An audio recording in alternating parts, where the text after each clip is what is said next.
All right, man. It's Wednesday, so that means it's time for another week of track chat with the most known unknowns. I am Coach Kyle. We got my boy, he changes his name again, the King of Kings, I guess, but Lamont Johnson and my guy, Coach Stamps. Man, how y'all guys doing? Good to see y'all another week. I just want you Good to here, know man. Everything good. that beat that thing hits so hard, dog. I go back to college in my freestyling days. Okay. I appreciate that. All right, so we're gonna get straight into it. Track is still back. You know, we've been seeing some small meets happen on the East Coast, the West Coast, a little bit. I don't like to call it down south, but Midwest as well. So we're gonna do another weekend recap. So let's start with Ryan Krauser. Okay, shot putter just moved to number 3 all time on the all time in the world performance list. Let me see what he throw 75-2, so 2291. Want to ask you guys this. So there wasn't a large crowd, not a large venue, but we're still getting an incredible performance, not just from the field events, but across the board. But just starting with Ryan. So is it necessary? Is it necessary to have home field advantage or to have a support crowd, or all you got to do is just go out there and perform? Stamps, you up first. It's in you. If it's to be, as Coach Pride would say, if it's to be, it's up to me. We talk a lot with our kids of sometimes you might not draw that fast heat. You're gonna have to run on your own, run by yourself. So with the Ryan Krauser being able to throw such a legit mark or the third best mark of all time tells you, what he's been doing during the COVID. So props to anybody that can go out there and put a performance down like that amidst these times without that type of support. What that should ultimately tell the average fan is you get us some TV time, some excitement and some energy behind it. He might throw 23 plus me.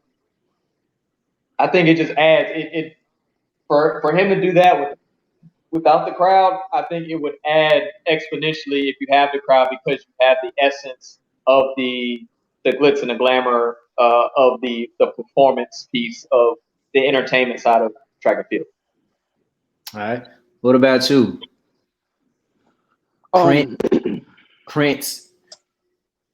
so with what Ryan Krauser did, now honestly, I didn't see the throw. I heard about it, based on what we all spoke about in our group chat. I've seen a 70-foot throw, and I was completely blown away.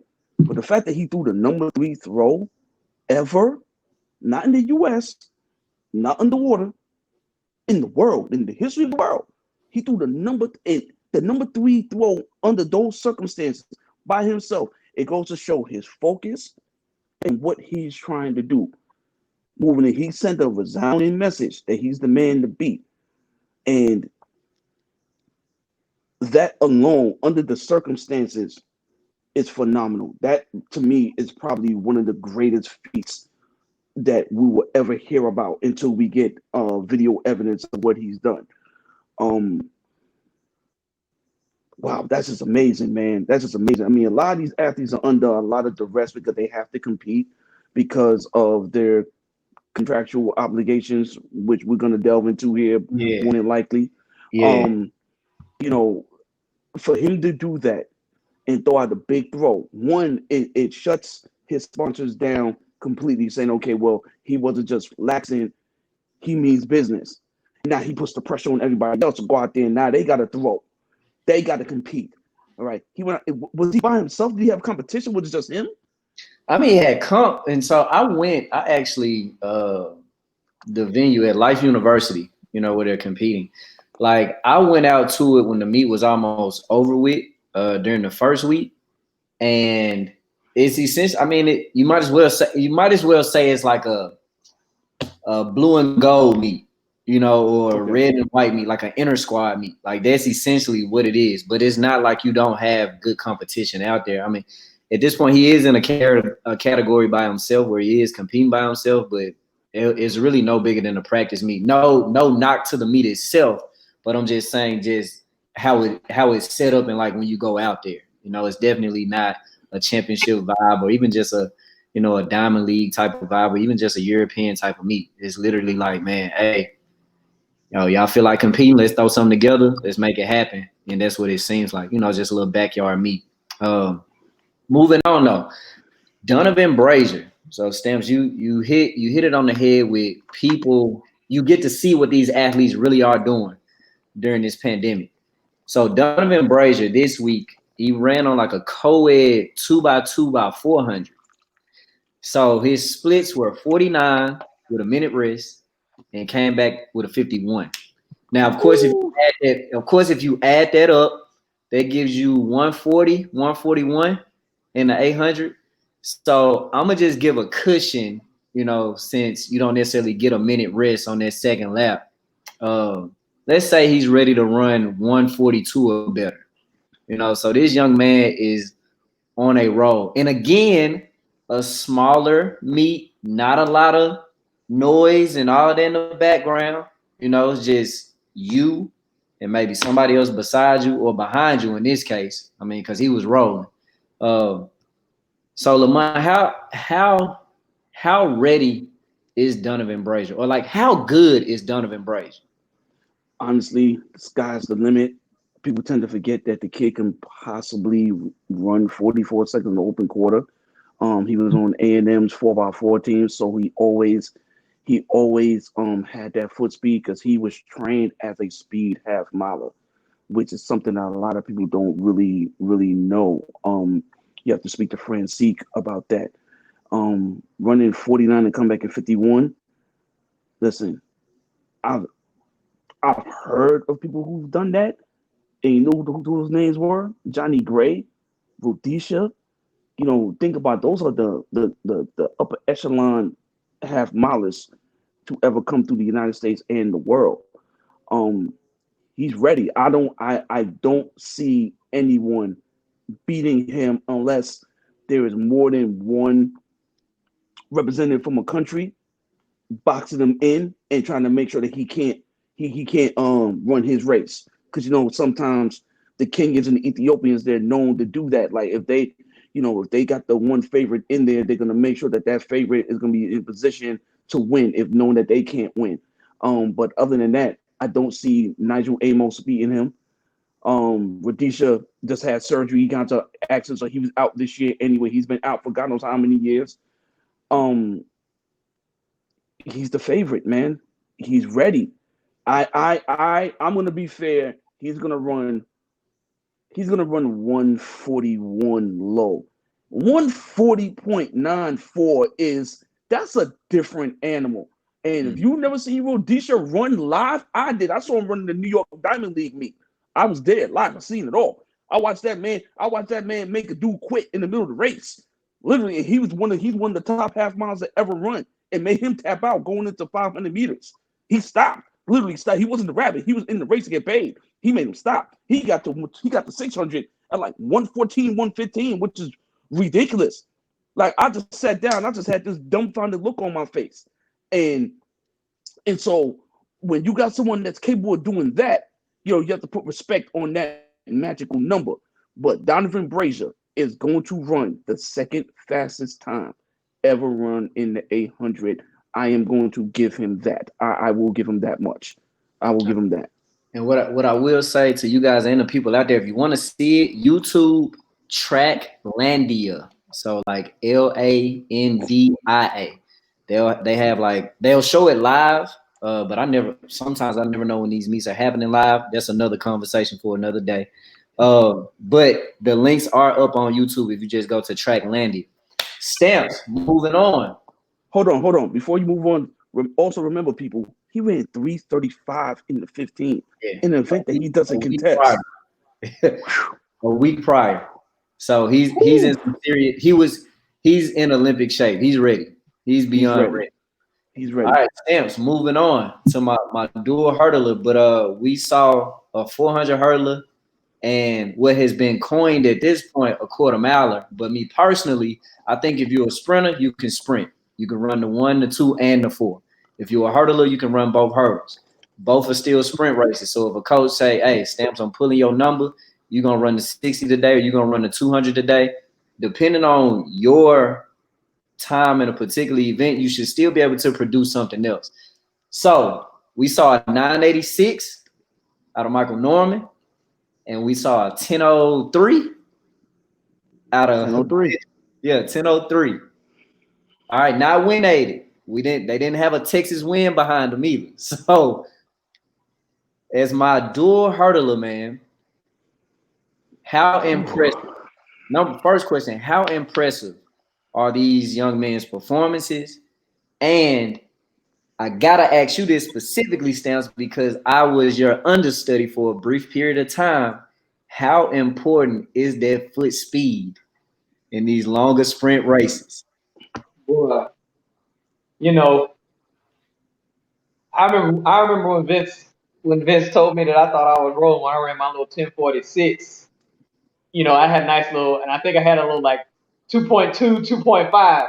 So for that guy to run 1003 legal, and now he's run 1003, 1999, and he's run sub 45 for 400, right? I'm not I sure. mean, that tells you that he will be the new world record holder in the 400-meter hurdles. So I have never seen a 400 hurdler possess that kind of 100-meter foot speed. 200-meter foot speed is child's play. Sydney McLaughlin, same thing. You know, she ran like 11.0, 11.1, 22 mid, and she would have broke the world record at SECs when it was at Tennessee. But I think she stumbled and stuttered over the first and second hurdle, so that just kind of cost her.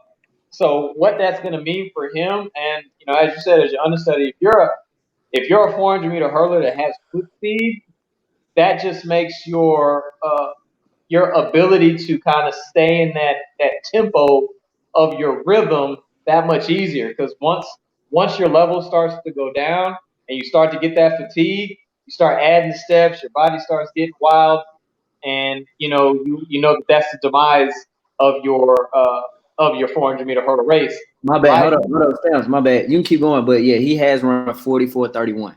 44.31. Yeah. So you know, a lot of 400 hurlers, you know, a lot of people that are those 45 flat, 44.9 a couple of times guys have had success in the 400 hurdles. Angelo Taylor being one of them, Olympic medalist. But now that he's kind of the unicorn, he's gonna take that. I think when he breaks the world record, it's gonna be 46.30 or faster.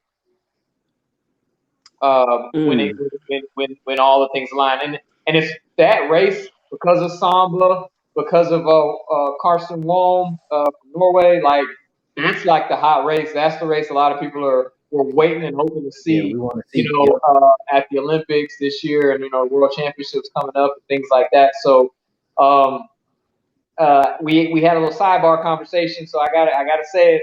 I gotta give some credit, major credit to Carol and Quincy, because what they're doing with Mike Norman and Rye is phenomenal. Like that there is the tag team of the century. I've never seen something like that produce what's produced as far as a tandem coaching staff.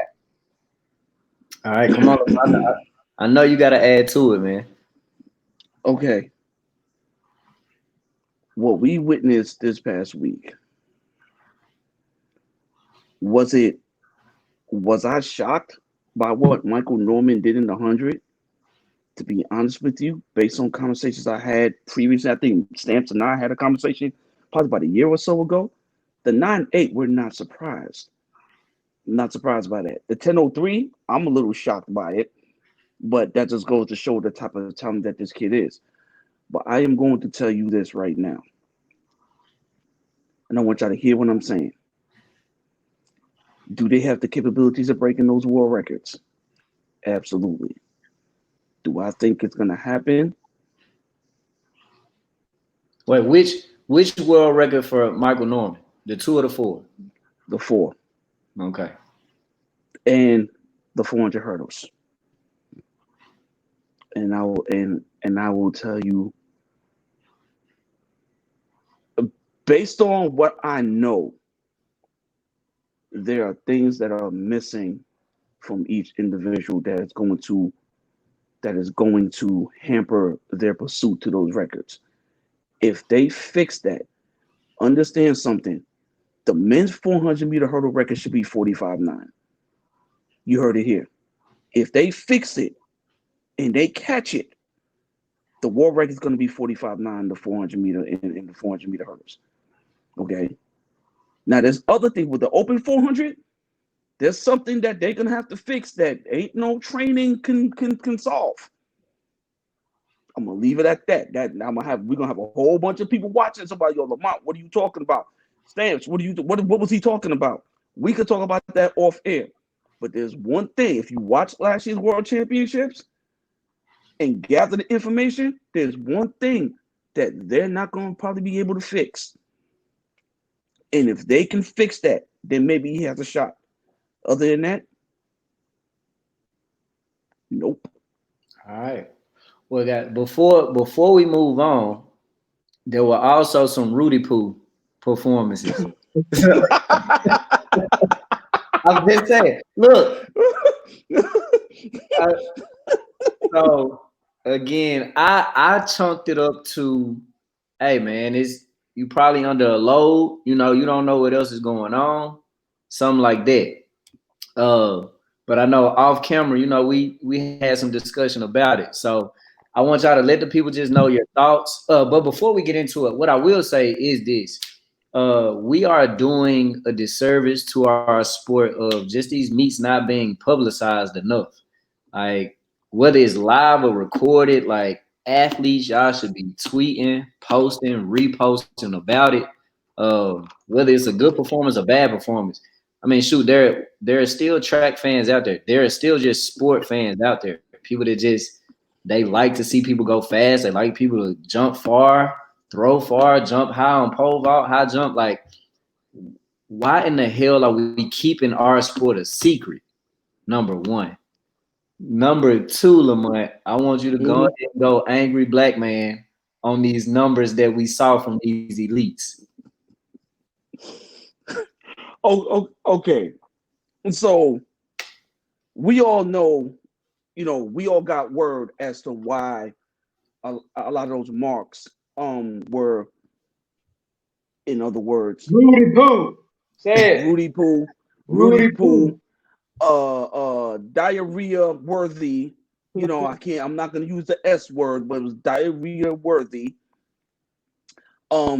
Nike put those athletes in a very bad position for the sport, if you ask me. Based on what was told to us that those Nike athletes had to fulfill their 10 race obligation, or else they'll get their contract null and voided. So you couldn't make an exemption for this 1 year. So you put those guys out there to be ridiculed, because now, even though Michael Norman went out there and did what he did, and Rob Benjamin went out there and did what he did, now you put Ronnie Baker, who was in that race, you put him in a bad situation. Because now we're like, wait a minute, how the hell you let a 400 hurdler beat you? And then you looking at them times, dudes was running, what was it, 18 seconds on the 150? Some guys was running 43 seconds in 300s. Yeah. It made no sense.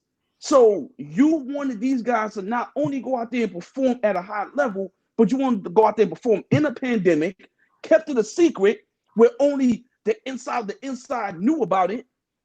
I knew about it because I signed a kid who's affiliated with that particular camp. So that's how I knew about it. But to put those athletes into that situation and have us out here looking like, what the hell are you doing?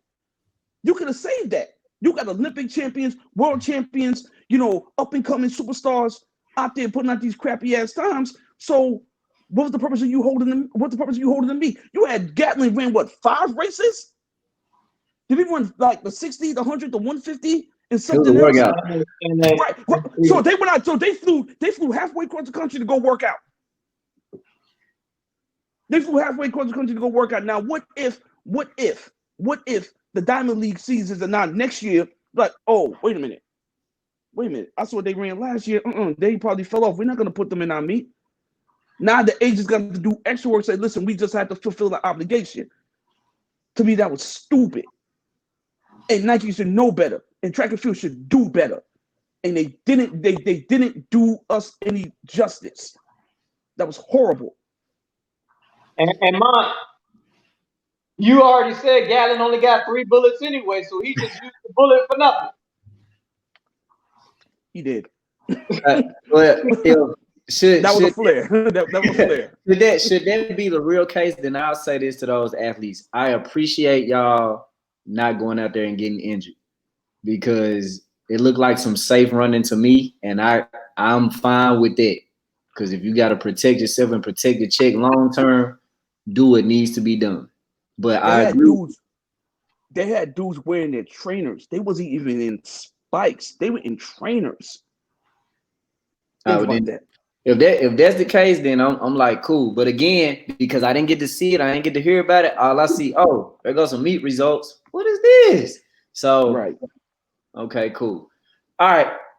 We're gonna switch gears, man. Very hopefully not too controversial topic, but I think definitely needs to be touched. I hear it a lot around coaching conversations, around convention. I mean, just in the industry. But micromanagement, it's gonna be the buzzword for this week. Do you hate it? Do you love it? Stamps. I hate it. I think being guided and being told is a different thing. And we've spent a lot of time talking about what proper mentorship is and how to kind of navigate these professional waters. What I'd like to say to any and every director of track and field out here is you need to be mindful of the people that you are hiring, because if you have a person that's a creative, um, uh, uh, a self-starter, somebody that's proactive, that's a problem solver, you shouldn't be upset that they're trying to solve problems, because it's not much in their thought process to check something off on you that you task them to do. So, not to speaking in my specific experience here, if it's, hey, Stamps, this is your job responsibility, here's what I need you to do, and then I do it with the T's crossed and the I's dotted, and you come back and ask me to do it a different way, or you asked me to do it a different way when you initially said that it was my thing, that's when I think people get frustrated. It's like, well, if you just wanted it done a certain way, why did you ask me? Why did you tell me that this is mine to run with? And I think it's unintended, or it's unintentional, but a lot of directors want to give their assistants things to head up and things to lead, not necessarily understanding what their assistant coaches' capacities are. I've been a business owner. I've done several different ventures that have been very successful. So my entrepreneurial spirit pours out of me just by default. So when you give me something, or I say, hey, how about we try this? And you're like, yeah, and it starts to move a certain kind of way, and then you want to come and put your little 2 cents on it. It's frustrating, because I know how to do this well, but yet you're trying to make me do that. Track Chat is 14, 15 episodes old. We're babies in this podcast game. Kyle is a creative beast. Mont is the star with punchlines and the sayings, and I kind of put everybody together, so we all have our parts and our roles. But that micromanaging of, well, if I want to be the creative, but Kyle he should do his thing, or if Mont wants to be the creative, but Kyle, you know what I mean? So I think directors of track and field, head coaches, whatever your title is, should be either more specific about how they want certain things done, or be the type of director to say, you know what, I only want things done my way. I want them done like this. Check with me before, because the minute that you give a person like me free reign to do something that is within my thought process and my abilities, my capacities, and my creativity, I get very attached to that task, because you've asked me to do it, the way that I want to do it. So I think, it's through a constant communication, leadership, and mentorship. So then you can be the type of director to really coach your assistant coaches.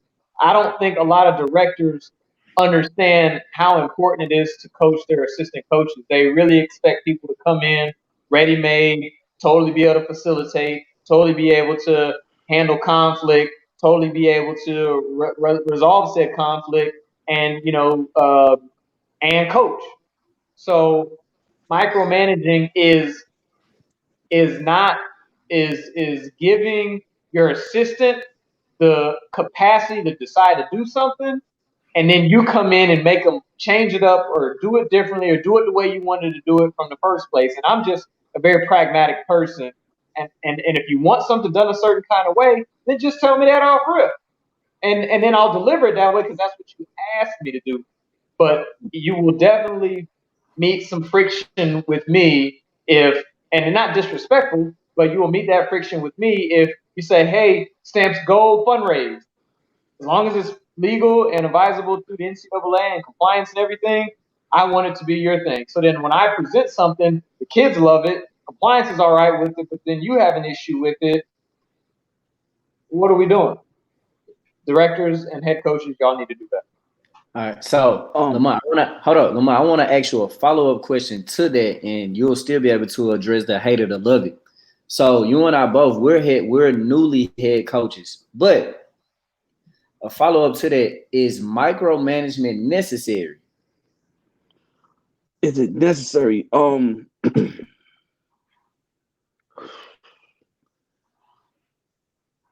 When you sit in that head coach's chair,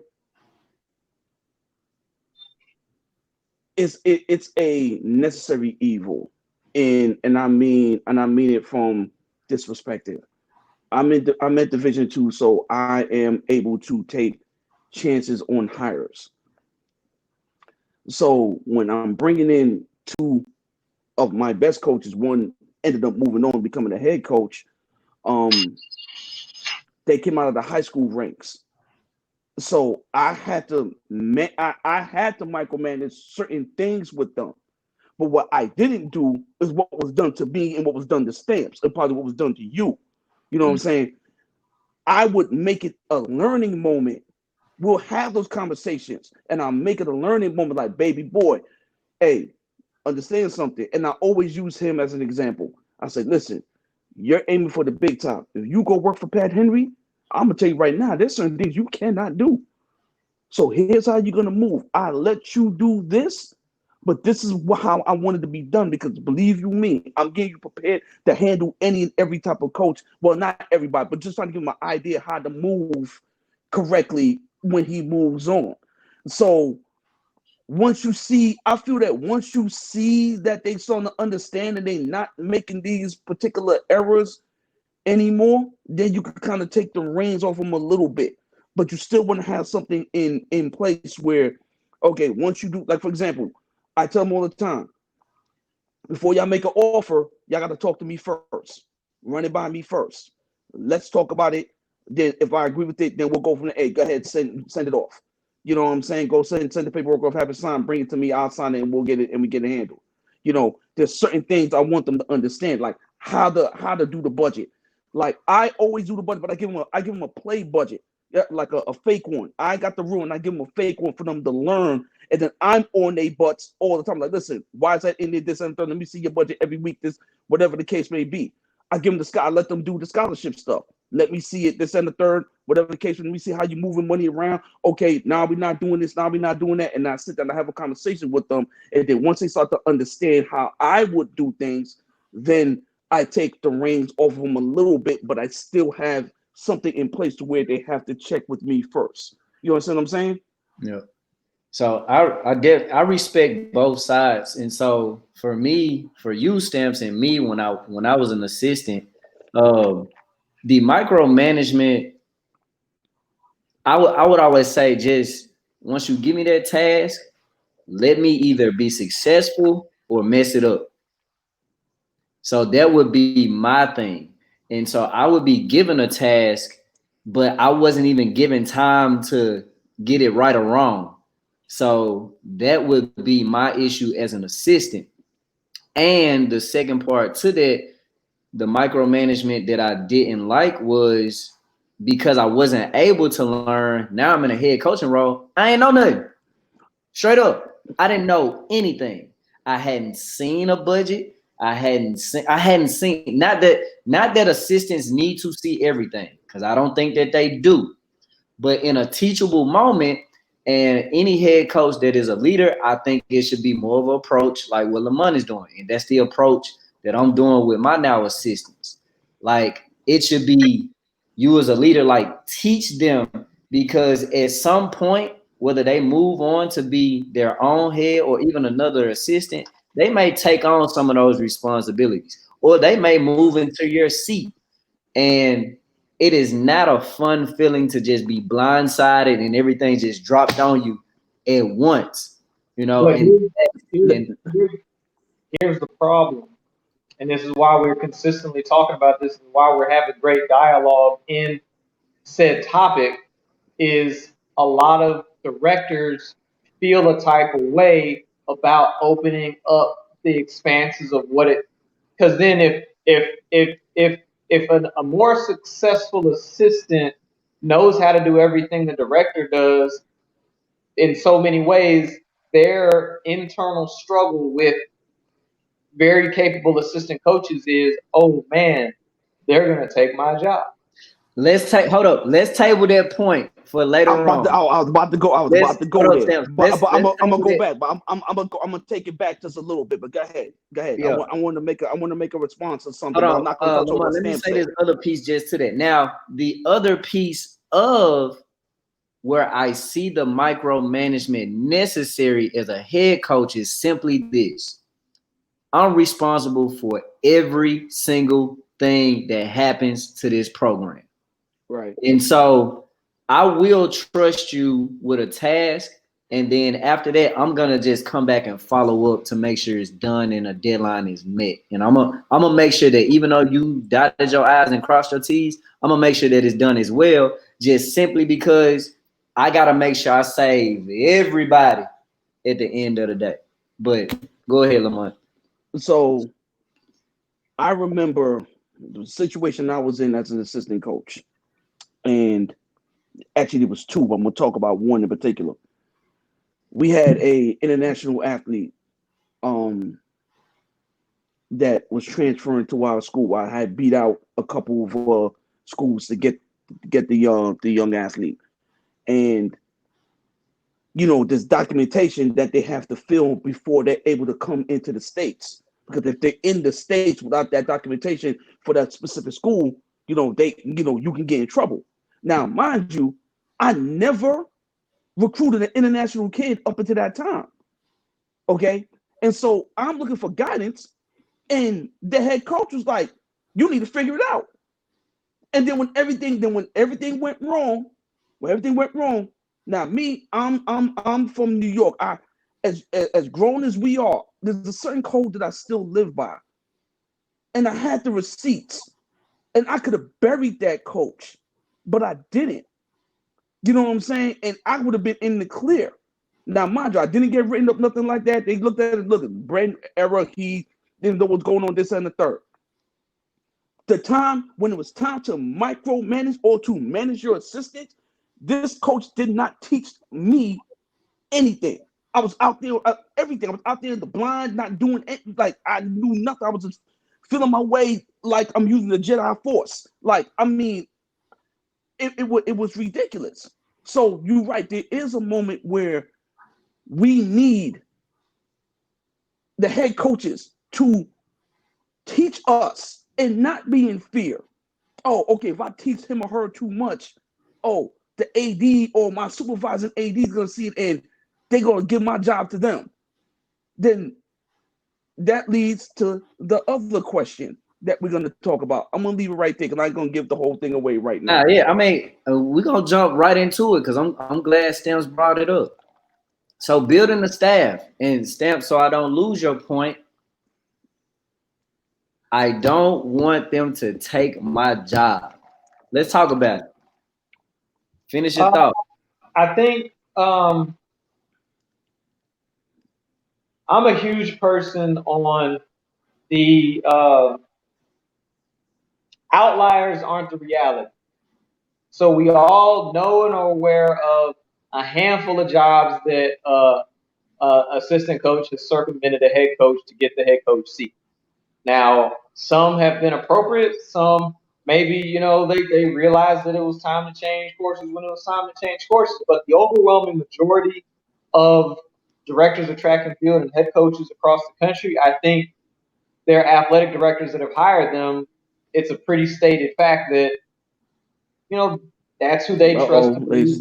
trust and believe to be in that seat. He'll be back. So, Keep going. okay. So, for example, just in my current role here, I'm very supportive of the head coach.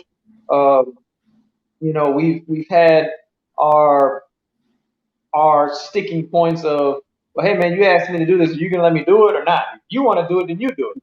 And I get to talk to him very loosely because he's known me since I was 17 years old. I wouldn't use some of the language I use with him with other people because I don't have that relationship. Um, but as you build a staff, I think you have to be mindful. First and foremost, I think the most important thing is integrity. Looking for coaches that, when you look at their track record behind them, were they able to do the job? Did they break rules? Did they accomplish the X's and O's part? Because I honestly don't think that if and when I have the opportunity to be in a director's chair, I can't formidably decide to bring somebody into a program that I'm the head of if they don't got the X's and O's down. So I need to be able to look back and see that there's a proven track record of successful track coaching ability. The office stuff, I believe, more so than anything, can be taught.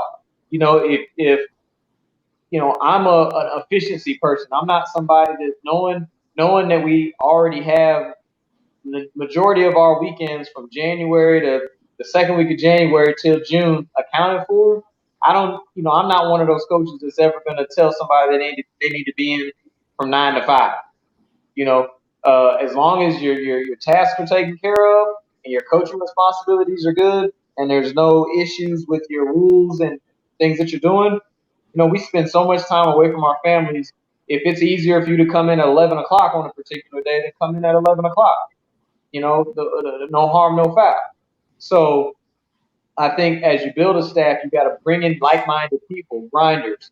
I'm a hustler, so at the end of the day, I don't want somebody on my staff that's complaining that this day is a longer day than the other day. So it's very important to me how they can carry themselves and conduct themselves just in their personal life as a person, not even as a coach.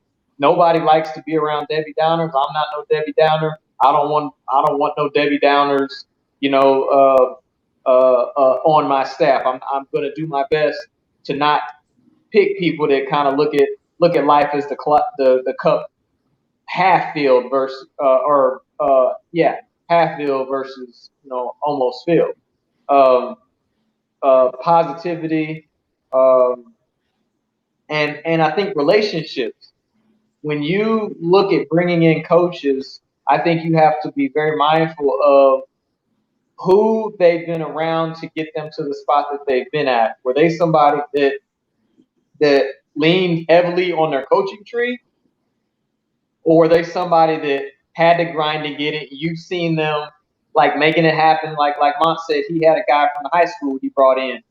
For him to be able to pull in a high school coach, I know that Mont had to see something in him through the stated success that person had at the high school level for them to break into the college level. We knew sight unseen, Kyle, because of what our relationship was, and then kind of what you did with Austin East, and just the time that you spent in Arkansas State. You were a smart guy that wanted to learn the track and field biz, and then in that short time, you were able to land a job at St. Martin, go out and be on your own, walk away from the sport just to come back to the sport.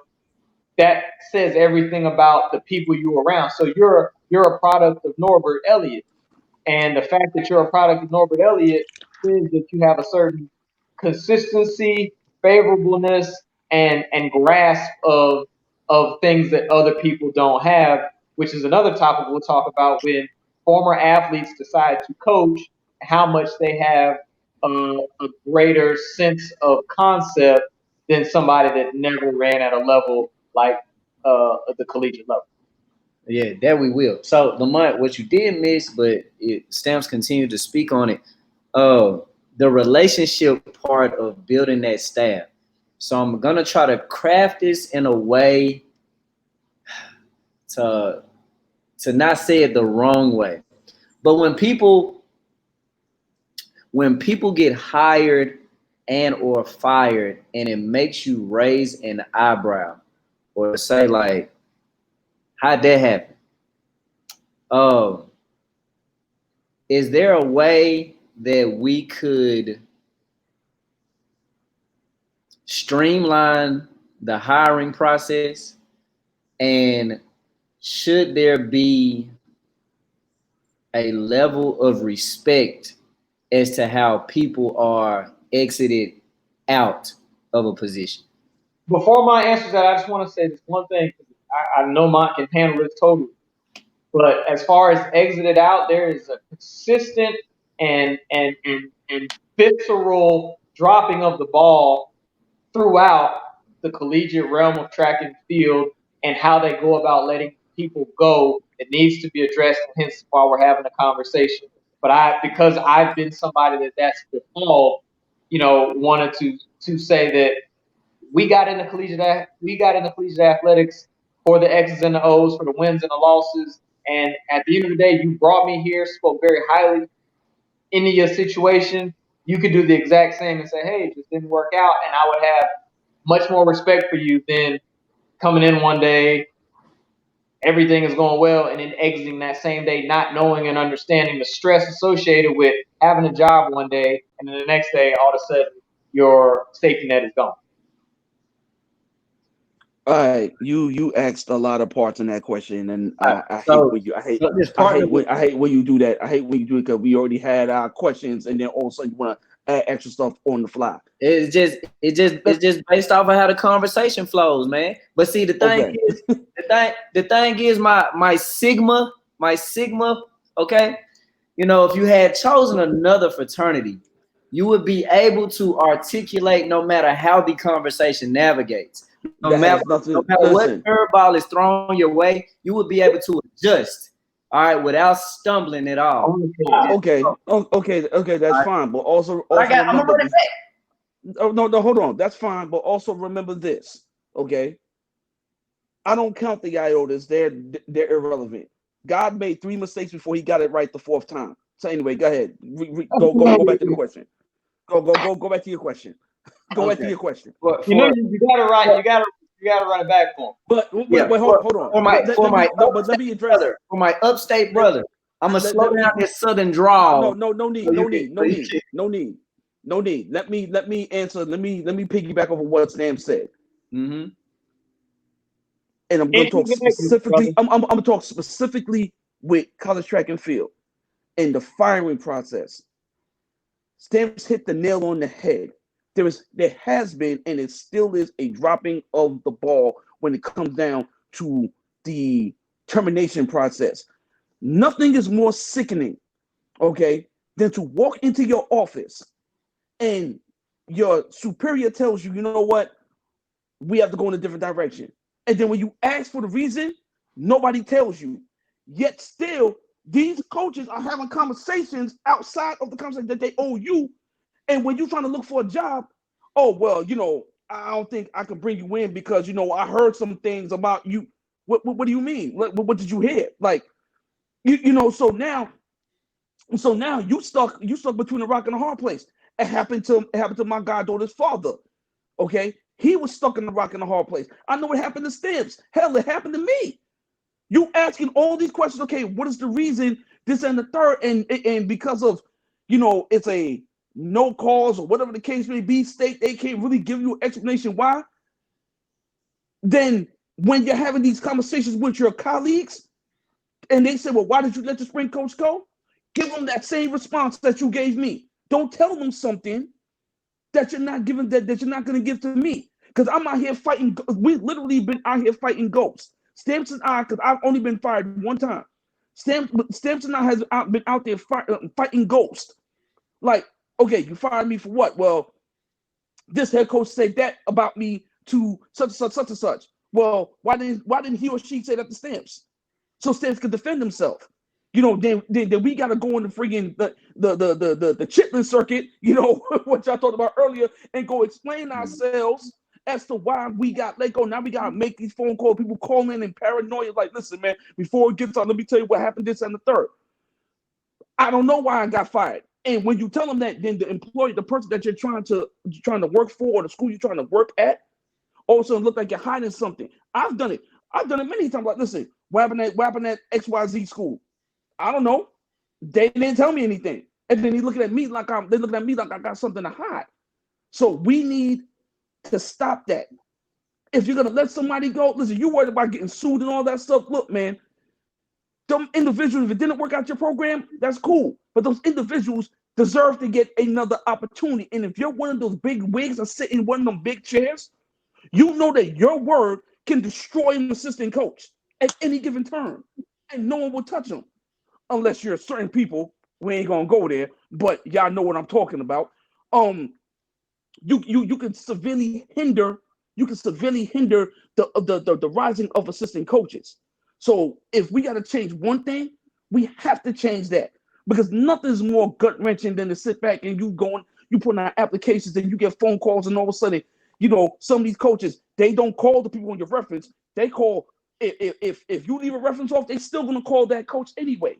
And then all of a sudden you don't get a phone call back. You don't even get a return email, a letter, nothing. You get a letter after they hired somebody 2 months later.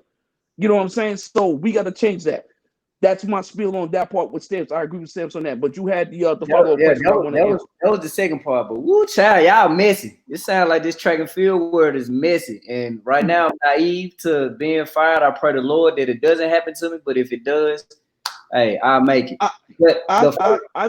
I've literally said that this time of the year, normally back in May, June, is the one time of the year that I despise the most, because many people have their lives twisted upside down. Look, we've seen people get fired during the pandemic, bro. We've seen people get let go for a pandemic. I mean, people just ain't got no damn care in the world, baby. It's unfortunate. Go ahead. Go ahead. Yeah, Go ahead, so dog. the first part to that, Lamont and Stamps, please chime in. And this is where I do have the experience, but I asked about streamlining the hiring process. So is there a way that we could make an entry level position be standard? Because I know we've had some debates about it. Because it's no matter if it's track and field, or if it just is the corporate world. If I'm a recent graduate, and it's an entry level position, am I more or less deserving than someone that has 1 or 2 years? We do need. So let me ask. You said this on, I think, the last interview, or maybe 2 before, or not interview, the last show. What are the requirements to get into Georgia State? Yeah, so a 3.0, and I tell everyone a 1,000 on the SAT, or a 3.0 and a 19 on the ACT. All right, so if standardization of acceptances is a known thing throughout our collegiate system, it behooves me to believe, think, or not be able to reason that an entry level job would have to have, just like they say, master's not for a head coach, master's not required but preferred. They're going to use that sometimes to say, oh, well, you don't have your master's, that's why you didn't get the job, whatever. Entry level job could be something as simple as, your bachelor's degree, either 2 years of you could say NCAA qualification. We start talking about what's elite and what isn't. I think a person that has like practical experience as an athlete trumps a person that's just kind of waiting in the wings. But then again, as you're waiting in the wings, you could be that volunteer or that part-time assistant, or you have your first full-time job. They could easily say 3 years of collegiate experience to be a full-time coach. Anything under that, you could be part-time, graduate assistant, or volunteer, and then make people stick to their guns, because then that would allow the kind of the what is it called when you're like following somebody? I've just lost the word. Apprentice. That would make the apprenticeship piece of coaching necessary through our sport. Okay, so let me poke the bear right quick on one of those points. So let's say you're someone with the 3 years experience. Are you then to be, I'm just going to use the word discriminated against just for a matter of setting an example. Do you then have to be discriminated against versus where you should be able to apply? So what I mean by that, we know if the Holy Grail is Power 5, if that is the Holy Grail, okay, should I be excluded with my 3 years experience for going after those jobs? Or should I have a legitimate shot at those jobs? You opened up a can of worms right now, boy. And I want to, because again, still a very young coach, but for the coaches that may be trying to get their foot in the door, and what we don't get to choose. I didn't get to wake up and say, man, I want to live in Atlanta, and coach track and field. It kind of happened when it happened. When I wanted to live in Atlanta, I kept applying for the job and I didn't get a phone call or anything. So because we know in our industry, you kind of have to just wait until those doors open, and then it's just a free for all. But before I get to word it again, for both of you guys, should you be discriminated against based off of what the Holy Grail or whatever, however it's determined of what's the best and what's not, based off of your experience? Yes. Well, you shouldn't be, but you will be. Listen, everything has levels, man. Okay. Just because you street fight don't mean you can jump in the damn ring with Tyson. That's You true. know what I'm saying? So I believe you need to be able to work your way up. And yes, if this sounds personal, okay, so be it. Look, man, I had to volunteer at 2 Power 5 schools. I had to volunteer at a group of five school. 2 of them, Troy and University of New Mexico. You know what I'm saying? I had to earn my wings. You just don't wake up because you did 3 years. You just think, oh, automatically, boom, I need to be in the Power 5. Oh, I deserve this job. No, you don't. What work have you put in? You ain't put in no work. You ain't hit that pavement the way you're supposed to. I know plenty of guys who put work in. You got a guy like Chris Betts, who bust his ass and spent 6-7 years at Eastern Michigan. He put in time. And if he gets the opportunity to go to a Power 5 school, would nobody be mad at him? Because he put the time in and he showed that he could do it at the smaller level and he could make his way up. Stamps can do it. You know what I'm saying? I got enough. I still don't feel that I am there yet. I think I'm maybe 1 or 2 years away where I can say, okay, you know what? I can go to a Power 5 school and I can be successful there. You know what I'm saying? Because there's other little nuances that I need to be great at before I make that step, because it's a different level up there. Hell yeah, you got to earn your job. No, 3 years at ITT Tech of Colorado doesn't mean you deserve to be working to have a job with Wetmore out there at the University of Colorado. Nah, you got to put in time. You got to put the time in, baby. Wait. But wait. Let me poke this bear again.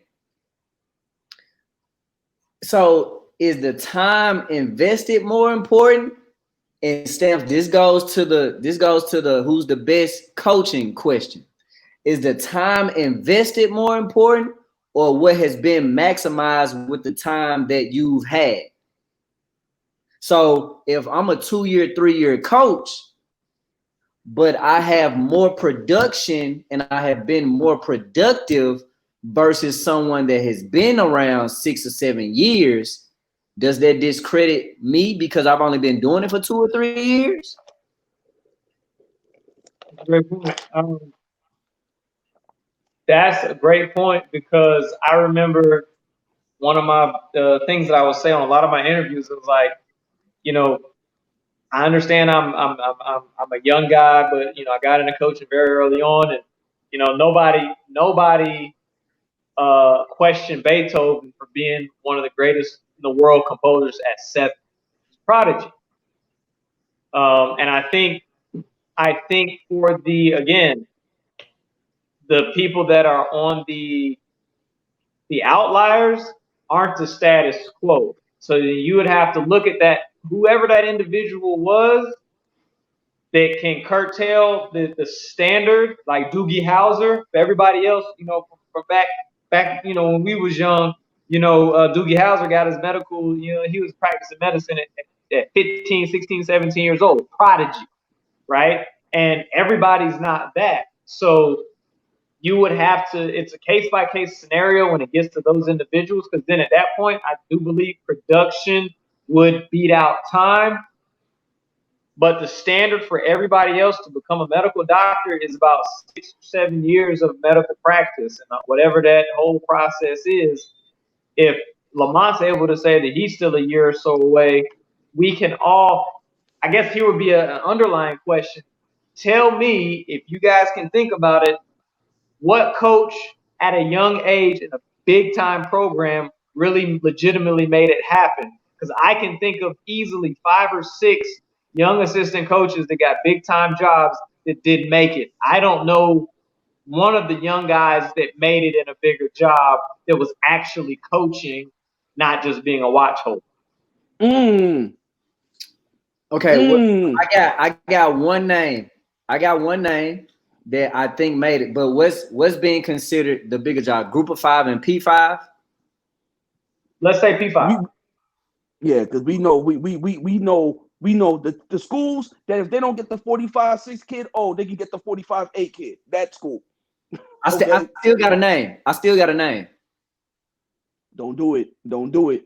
Because if you name somebody, I sit up in my chair. You know me. I wear my. He said. Now I'm answering. He said a young guy. He can't think of a young guy that was successful. I got a name. Boy, be careful. Be careful. I got a name.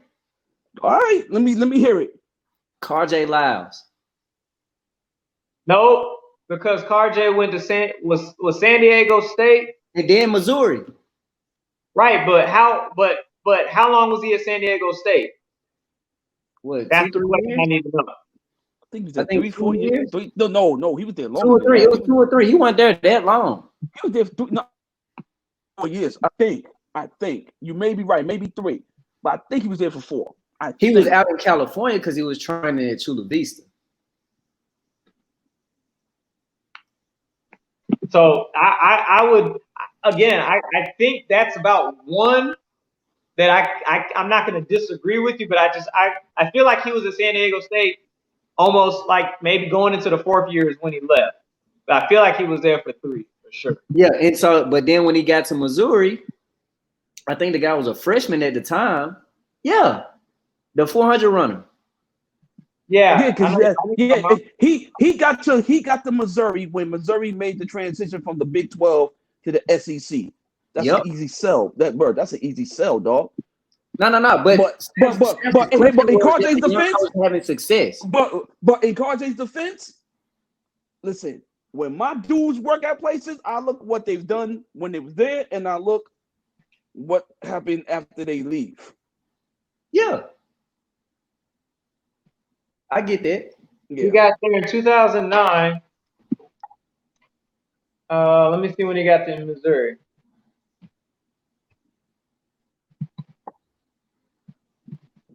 It was the first year of Missouri being in the SEC. Come on, get He to got, me. I got it. He got there and just pulled up.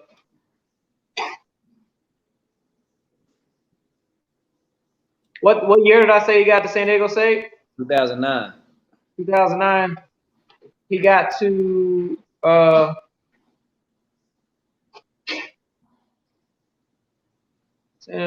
he left in 2013. Okay. All right. So For 4 years. Yeah. 4 years. He left after he left at the conclusion of year 4. So he was there for 4 years. So And he had time. And he had time Yeah. to build and learn and grow. You see what I'm saying though? He No, had so I time agree to with the build. point. So yeah, Right. so there's definitely, and I never disagree with. I think depending on the level, you need time. You know, you need time. do you have a name of somebody that's made it at the Power Five that was young early in? I'm trying to think, and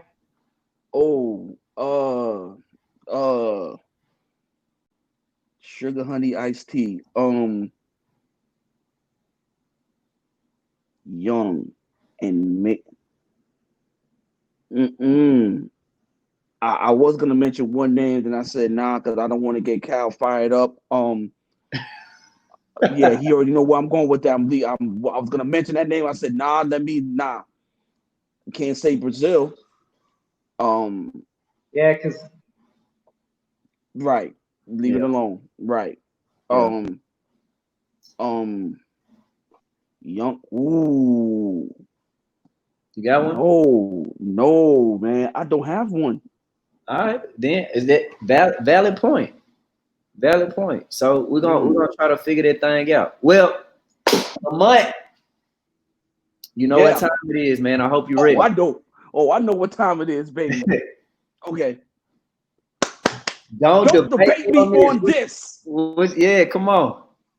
All right. So I was going between two topics: the collegiate 4x1 and the all-time women's 100-meter list. Now, I'm gonna go with the most current one. I'm gonna say the 4x1 for later. I'm gonna say that for later. Okay. So on this episode of Don't Debate Me and Don't At Me, earlier this week, I made a list of the all-time greatest 100-meter runners of all time worldwide. Okay. So I had Shelly Ann Frazier, number 1. Okay. I had Evelyn Ashford at number 2. Okay. I had Gail Devers at number 3. I had Carmelita Jeter at number 4. I had Merlene Ottey at number 5. I had the German Gore at number 6. I had Florence Griffin Joyner at number 7. That's the one that started the whole hoopla. Okay. I had Wyonis Titus at number 8. I have Veronica Campbell at number 9, but the most controversial one was my number 10. Okay. Now, a lot of people was inboxing me asking me about my number 6.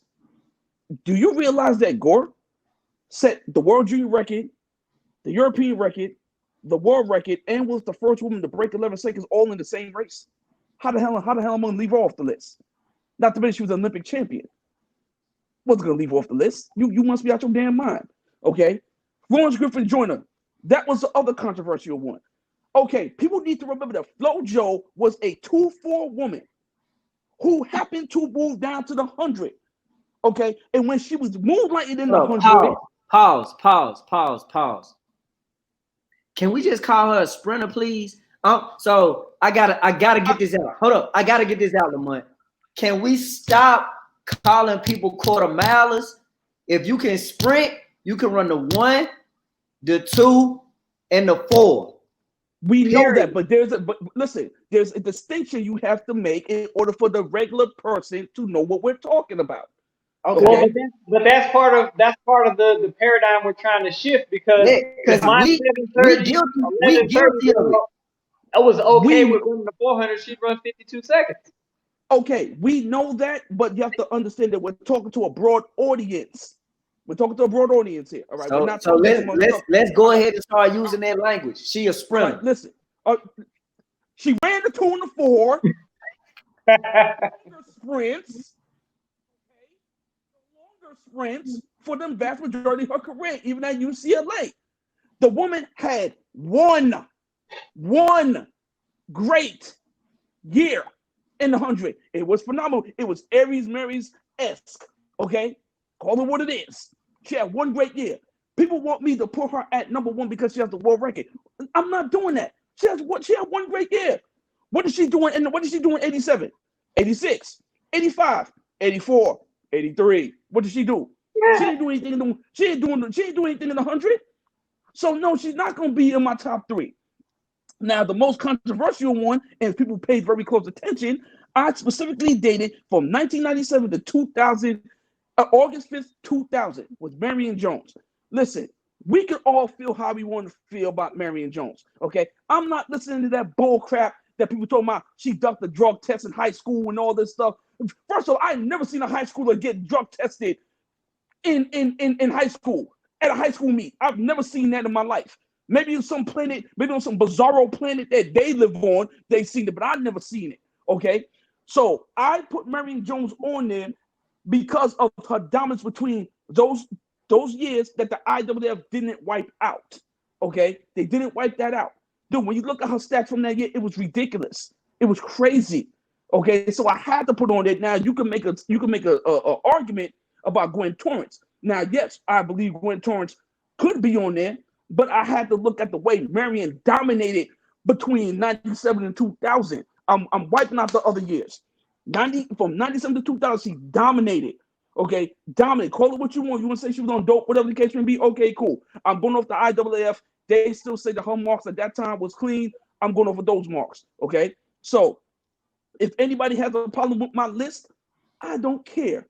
Don't debate me. Don't at me. If you come for the king, you best not miss. I told you that before. I'm gonna continue to tell you that again. All right, man. I love it every single week. So look, we gotta close it out, man. I know I have a team meeting coming up, but let's give out these roses. Stamps, you up first.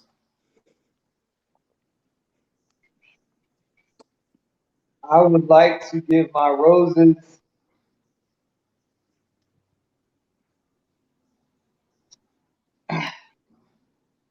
I would love to give my roses to Amy Dean.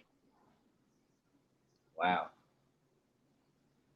I just turned 40, June 24th, this past year. And the reason I would like to give my roses to Miss Amy Dean is because she did something for me that not anybody else could in the time that I worked with her on her staff. Not only is she a Hall of Fame coach, she made me beyond aware that I had something special inside of me that she, at that time in her life, didn't understand how to move in a dynamic enough way to be beneficial to both of us. And there's no knock to her because I think at the end of the day, we experience what we experience in life to make us better. And I'd like to say that what she provided in that year that I was in her staff was one, the realization that I can produce at that level because I did. The realization that despite my trajectory, I've been able to qualify kids to nationals at every institution I've been at. And what she ultimately did was solidify the fact that I'm not just the sport is me. Um, we have definitely became better colleagues over the years. And I just wanted her to know and show my love and spread my love and to give her flowers because it couldn't have been easy to be handed the keys to the University of Miami at 25 years old. And I didn't realize till I started thinking deeper that we were more alike than we were different. And instead of embracing our differences at that time, they looked like competition. So I tip my hat. I salute uh, her for her accomplishments and the thing that she did. She is a giant in the sport. She will be a Hall of Famer. And I just want to say thank you for giving me a chance and opportunity to be a part of your staff at that time. So I want to give my roses to Amy D. All right, man. Lamont. I'm gonna be 100% vulnerable right now. With everything that's going on in this world and things that we've watched and people pass away, I've come to have a greater appreciation for life itself and people who came into my life for for whatever reason it may be. I'm gonna give my roses, and I hope he sees this. I'm gonna give my roses to Jason Lamont Jackson. Um, when I was going through my transition from Eastern Michigan, I drove up to the NCAA championships. I was up in Grand Valley, which is in Michigan, and I told him the situation. And within 2 minutes, he's like, "Look, I got a position. Come on down here and come work with me. I need you to take over the sprints. Got to see what you've done at Academy of Art, this and the third." We had two hell of a great 2 years. He and I had a falling out. And I know time is going to heal all wounds. But I don't want that man or anything to happen to him and me not acknowledge what he's done for me. If it wasn't for him, I wouldn't be in the situation I'm in right now. You know, I watched how meticulous he was in the office. He's one hell of a father to his sons, all of them. Awesome. I watched what he gives back to track and field from the high school level. Back up. The service that he's not in the collegiate level because he's one hell of a collegiate leader. But I want to make sure that he knows, and if he watches this, I want to make sure he knows that, for whatever it is, man, I'm still open to have that conversation. I'm still open to rectify whatever it is that he and I had our falling out on.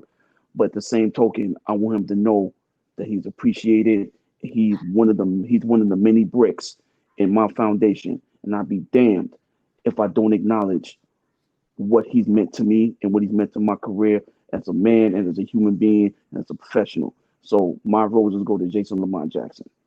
Man, that's very admirable of both of you gentlemen, man. So I'm gonna round it out, and y'all gotta stop getting so somber when we do this. So I'm gonna bring the energy back up, and straight up, I've been saying it all week. I'm giving my roses to Carol Smith Gilbert, straight up, because I want her to keep her foot. I want her to Lamont. I want her to keep her. You getting caught up in the moment, bro. You not dog. You getting caught up in the moment now. Nah, I want her to keep her foot on everybody's necks because she's a unicorn. She is straight up. She's a unicorn. She is. If not, man, forget it. She's. I'm just gonna say she's one of the best sprint coaches in the world, and she's a black woman. And we only hear her name when somebody drops something hot.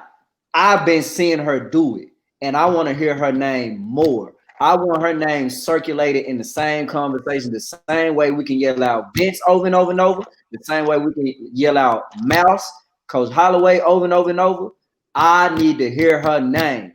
So I am giving my roses to that woman because she is putting it down, whether she's doing it by herself, whether she's doing it with somebody else, whether she's building an all-star staff. I don't care. She is getting it done. All right. So Lamont, you do not get the last word this week. We're gonna close this thing out. I love you guys, man. I will see y'all next time. This has been the Track Chat. Known unknowns. I am Coach Kyle Stevenson. We got my boy Hassan Stamps and the Prince, the King of Kings.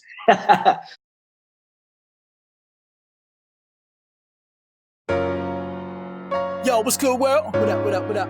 You have logged into the Track Chat with Coach Mont Johnson, Johnson C. Smith, Coach Hassan Stamps, East Tennessee State, Coach Kyle Stevenson, Georgia State, and Coach David Pickett, North Greenville. And on the intro, you got me, Coach G. ECU. Say what you want, speak from the gut. But if you're speaking to us, study, buddy, dog, my people are nuts. You wanna be in it, acting deep if you want. You want me keep it a buck. It's not the place for that, your face will get cut. This ain't the running in place. It's at full throttle, who wanna race? Known the unknowns, let's make the debates. Knees up, never ease up, breaking the tape. Why you bringing up the real, looking for ways to escape? Truth hurt, don't it? Stay in your lane. Better back up everything you say with proof, or we'll put flames in your name. This is an end of field talk. Don't come in with this skybox, or you will get ejected, outlined on the sidewalk. If you want to hold court, better come with full force, cause we pulling all cards. You know what the vlog's for? Track, rap with the facts. We make it do what it do, don't need no pass on the back. And we don't care where the truth is. We're here with the blueprints, building on a legacy, the real, keep it moving. Winners never lose, maybe learn from the bruises. You might land in jail, but you'll get flurried till you're stupid. So guard your grill or pray to God for jaws of steel. Shouldn't kick a man when he's down, but it probably will. Far from arrogant, confident in a skill. I wouldn't argue. If I was you, log it and chill. Peace.